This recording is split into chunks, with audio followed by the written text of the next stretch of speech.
Hello guys, so hello, this is for Gemini. Gemini, welcome dito sa aking channel, Kapalaran 888. Okay. Gemini. Okay. Groundedness. Gemini.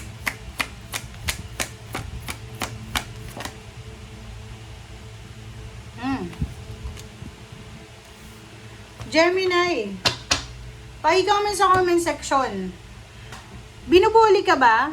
Or masyado kang, nagsiself-pity? Or masyado kang humble?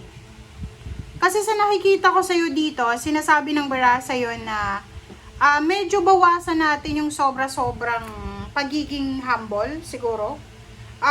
Sa nakikita ko sa'yo dito, pwedeng, hindi naman sa binubuli ka siguro, or maybe may mga tao na inaagrabyado ka ba? Okay? Kailangan mo ipaglaban yung sarili mo sa 6 months na to. Okay? Paglaban mo yung sarili mo, Gemini. And bawas-bawasan mo yung sobra-sobrang pagbibigay. 'Di ba? Hindi ka lumalaban eh. Okay? So yun ang sabi ng bara sa'yo dito. Wag masyadong wag mo masyadong idim ang light mo para sa ibang tao. Masama 'yun. Mawawalan ka ng self-confidence niyan. Okay? Wag mo ibaba ang self-esteem mo.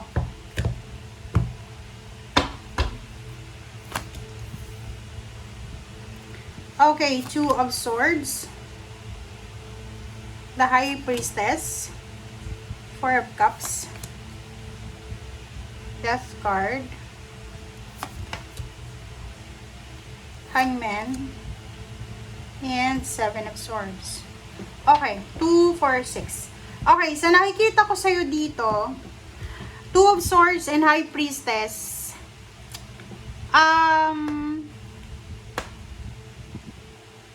hindi ka makapag-decide kung ano yung gusto mong mangyari sa buhay mo, lalo na sa future. Paki-comment nga sa comment section. Kasi etong 2 of Swords na ito, parang yun nga, undecided ka. Hindi ka makapag-decide para sa kung ano yung gagawin mo sa future. Sinasabi ng bara sa'yo dito, makinig ka sa sinasabi ng iyong intuition para hindi ka maguluhan. You're waiting for something, like you're waiting for help, your text, messages, information, communication, whatever man yan. Sinasabi ng baraha, huwag kang mag-expect, Gemini.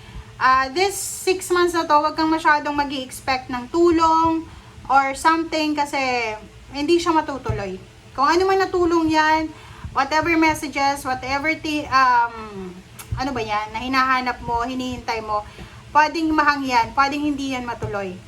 Because there's someone na posibleng sirain yung momentum, galawin kung ano yung hindi para sa kanya. So, you need to be careful sa mga taong pinagkakatiwalaan mo.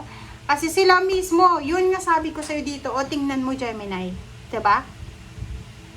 Huwag masyadong mabait. Huwag masyadong sobra-sobrang mabait. Okay? Sabi ng baraha dito,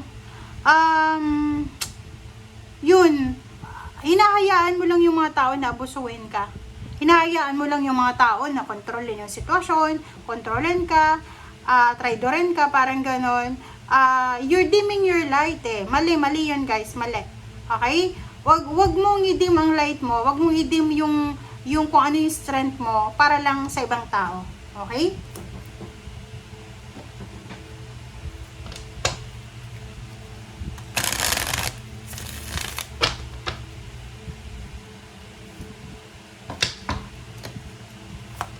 Okay, 2 of Swords, oh, 'di ba?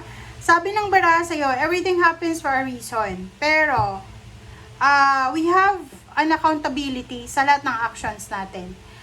Kung binubuli ka or ginagawan ka ng masama sa loob ng trabaho, sa loob ng kumpanya, mayroon kang accountability dyan eh. Kasi pag hinayaan mong binubuli ka nila, or alam mo yon, ginagawan ka nila ng masama, mayroon ka din dyan na pananagutan. Kailangan, kontrolin mo na, tapusin mo na. Diba? Sabi sa'yo eh, Okay, so sinasabi ng bara sa'yo dito yon, if you are waiting for help na may tumulong sa'yo, walang tutulong sa'yo, lalo na yan sa mga bully na yan, kailangan mong tulungan ang sarili mo. Kailangan mong ipaglaban yung sarili mo. Eight of Cups, sabi ng bara sa'yo dito, pwedeng yung iba sa inyo ayaw ng gulo. So, halimbawa na binubuli ka sa company or whatever man na ginagawa mo sa ngayon. Tapos, parang feeling mo, outcast ka. Nakikita ko sa'yo dito, instant na ipaglaban mo yung karapatan mo, siguro aalis ka na lang.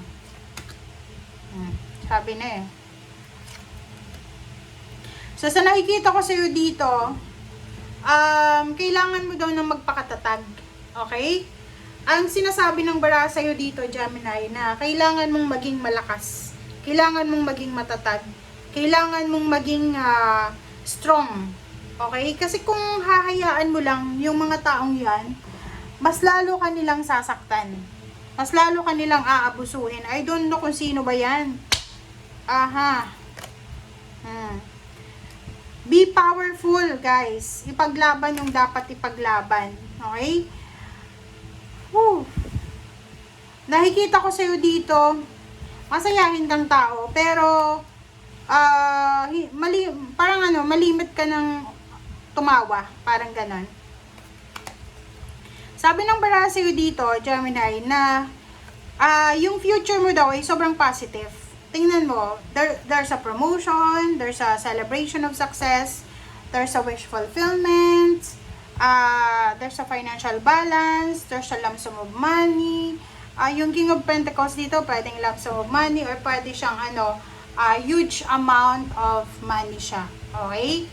And kung makikita nyo dito, ang sabi din ng bara sa'yo dito, Gemini, na ituloy mo kung ano yung pinaplano mo. Whatever man na sinasabi ng mga tao sa paligid mo. Like, for example, kailangan mo ng suporta. Gusto mong magnegosyo. Ganun na lang. Gusto mong magnegosyo. Tapos, ang gusto mo ay suportahan ka ng family mo or ng someone mo. Pero parang pakiramdam mo, hindi mo ramdam yung support nila. So, sabi dito, kasi itong Four of Cups, kahit na walang suporta yan, 'di ba? It's either yung plano mo is ititigil mo na, ihahang mo siya because wala namang support, or sabi nga ng baraha dito, pag itinuloy mo yan kahit walang suporta, magtatagumpay ka, magiging masaya ka, manghihinayang sila kung bakit hindi ka nila sinuportahan, kasi end of the day, your wishes, your financial wishes ay posibleng magkatotoo yan, magiging King of Pentacles ka. Okay? And at the same time, yung Two of Pentacles dito, ang ganda, kasi sabi ng baraha, pagdating daw ng future, wala ka nang poproblemahin sa pera. Okay? Balanse na lahat. Okay? Thank you, guys. Bye!